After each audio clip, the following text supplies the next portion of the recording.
Apakah Nabi ngirim Al-Fatihah untuk istrinya Siti Khadijah? Apakah Nabi ngirim Al-Fatihah untuk Ja'far saudara kembarnya? Apakah Nabi para sahabat kirim Al-Fatihah? Supaya kami paham Pak Ustadz.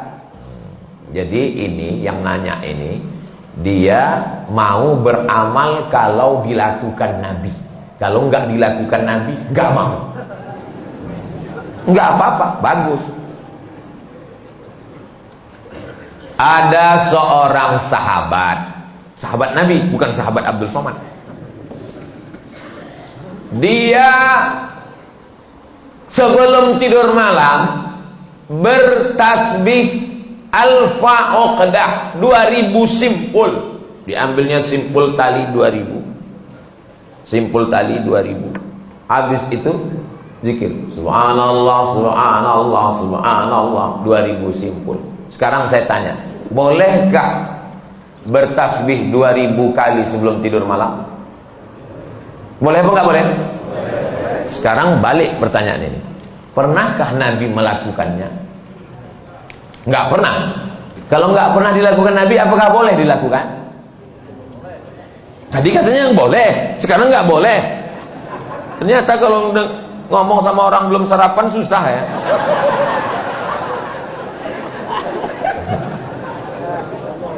Oke, contoh kasus yang kedua.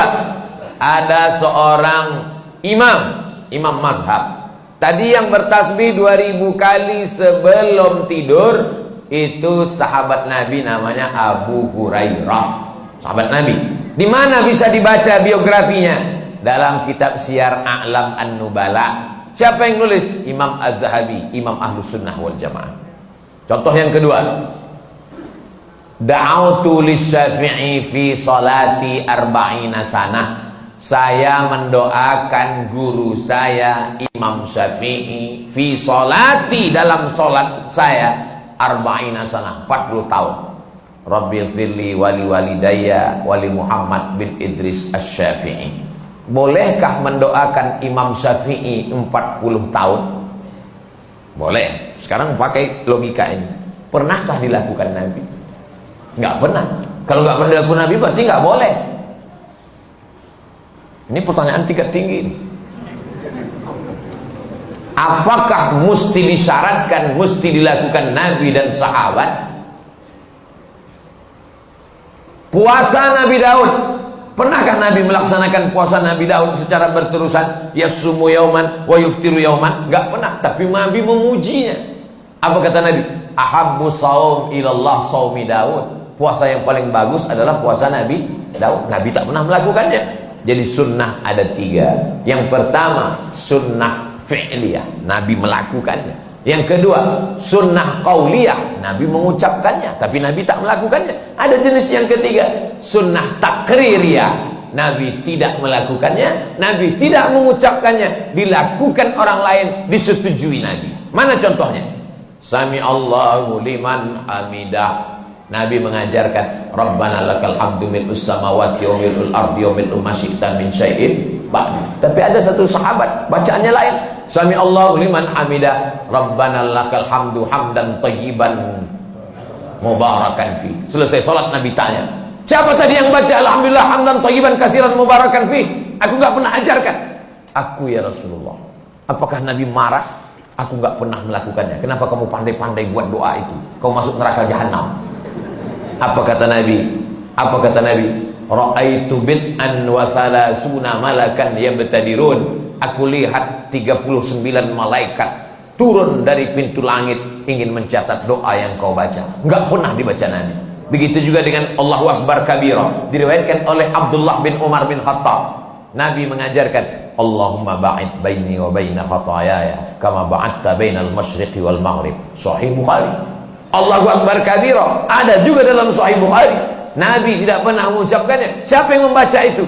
Sahabat. Allahu Akbar. Tiba-tiba ada sahabat di belakang. Allahu Akbar kabira walhamdulillahi katsira wa subhanallahi bukratan wa asila. Titik.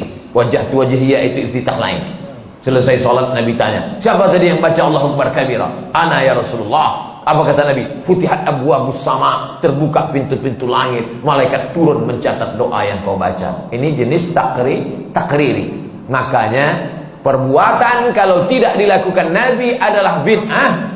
Betul kata Imam Syafi'i, kalau dia bertentangan dengan syariat. Selama masih ada dalilnya, tidak bertentangan dengan syariat, maka dia tidak disebut bid'ah dhalalah, tapi dia disebut dengan mahmudah. Sekarang tentang mengirimkan Al-Fatihah kepada orang meninggal dunia, sampai apa tak sampai? Siapa bilang sampai? Memangnya yang udah meninggal itu pernah ngasih tahu? Alhamdulillah titipannya udah sampai, makasih ya.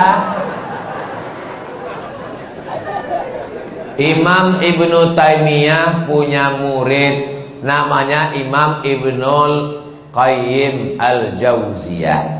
Punya kitab namanya Kitab Ar-Ruh. Sudah diterjemahkan ke bahasa Indonesia 3 huruf, R-O-H, roh.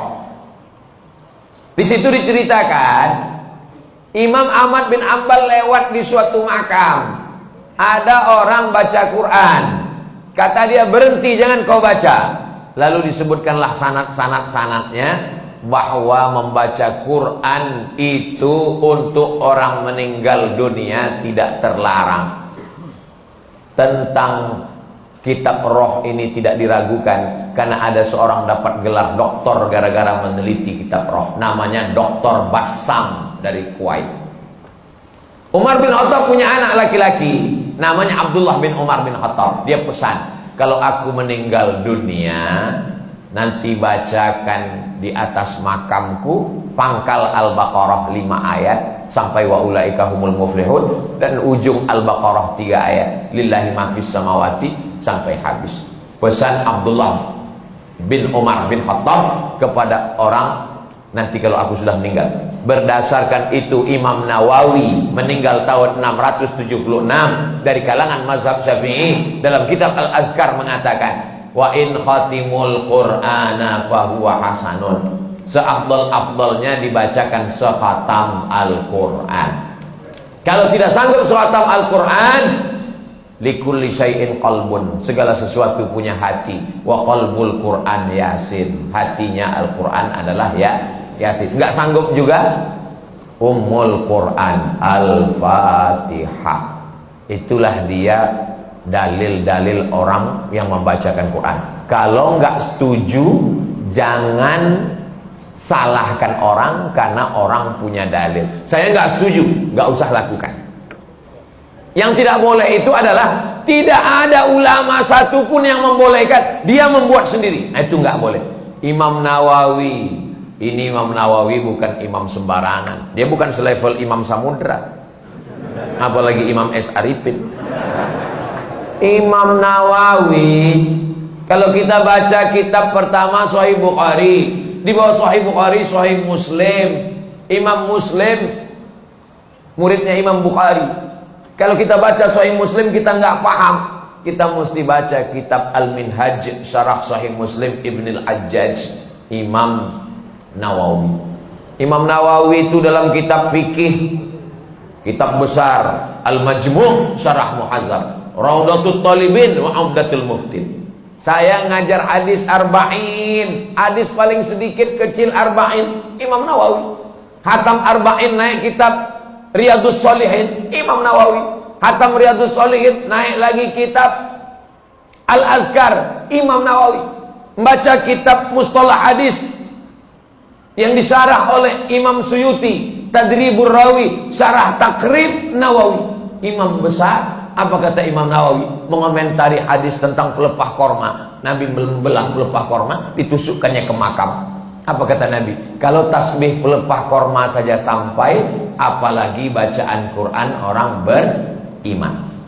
Nah, jadi pertanyaan ini memang simple, tapi ini ingin menggali dan menguji isi kepala Abdul Somad. Enggak apa-apa.